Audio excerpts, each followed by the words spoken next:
بسم اللہ الرحمن الرحیم۔ پھولا باغ منٹوں میں تاراج۔ حضرت عیسیٰ علیہ السلام کے آسمان پر اٹھا لیے جانے کے تھوڑے دنوں کے بعد کا واقعہ ہے کہ یمن میں سنا شہر سے 2 کوس کی دوری پر ایک باغ تھا جس کا نام زردان تھا۔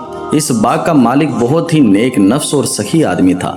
اس کا دستور یہ تھا کہ پھلوں کو توڑنے کے وقت وہ فقیروں اور مسکینوں کو بلاتا تھا اور اعلان کر دیتا تھا کہ جو پھل ہوا سے گر پڑیں گے یا جو ہماری جھولی سے الگ جا کر گریں وہ سب تم لوگ لے لیا کرو۔ اس طرح اس باغ کا بہت سا پھل فقراء و مساکین کو مل جایا کرتا تھا۔ باغ کا مالک مر گیا تو اس کے تینوں بیٹے اس باغ کے مالک ہوئے، مگر یہ تینوں بہت بخیل ہوئے۔ ان لوگوں نے آپس میں طے کر لیا کہ اگر فقیروں اور مسکینوں کو ہم لوگ بلائیں گے تو بہت سے پھل یہ لوگ لے جائیں گے اور ہم لوگوں کے اہل و عیال کی روزی میں تنگی ہو جائے گی۔ چنانچہ ان تینوں بھائیوں نے قسم کھا کر یہ طے کر لیا کہ سورج نکلنے سے قبل ہی چل کر ہم لوگ باغ کا پھل توڑ لیں گے تاکہ فقراء و مساکین کو خبر ہی نہ ہو۔ چنانچہ ان لوگوں کی بدنیتی کی نحوست نے یہ اثر بد دکھایا کہ ناگہاں رات ہی میں اللہ تعالیٰ نے باغ میں ایک آگ بھیج دی جس نے پورے باغ کو جلا کر خاک سیاہ کر ڈالا اور ان لوگوں کو اس کی خبر نہ ہوئی۔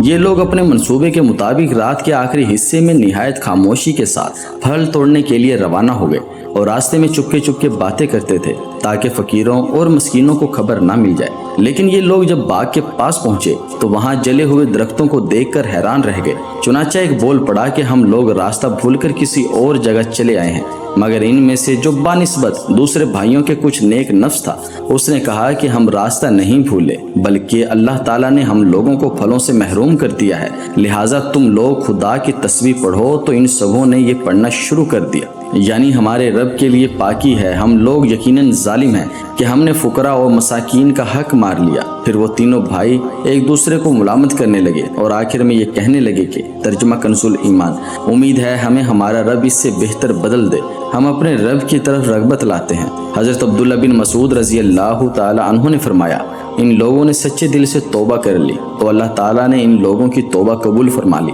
اور پھر ان لوگوں کو اس کے بدلے ایک دوسرا باغ عطا فرما دیا جس میں بہت زیادہ اور بہت بڑے بڑے پھل آنے لگے۔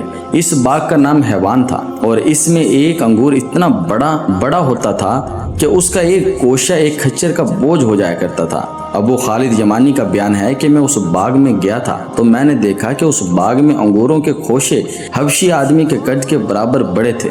درس ہدایت، اس واقعے سے سبق ملتا ہے کہ سخاوت اور نیک نیتی کا اثر مال میں خیر و برکت اور مال کی فراوانی ہے، اور بخیلی و بدنیتی کا ثمرہ مال کی ہلاکت و بربادی ہے۔ اور یہ بھی معلوم ہوا کہ سچی توبہ کر لینے سے اللہ تعالیٰ زائل شدہ نعمت سے بڑی اور بڑھ کر نعمت عطا فرما دیا کرتا ہے۔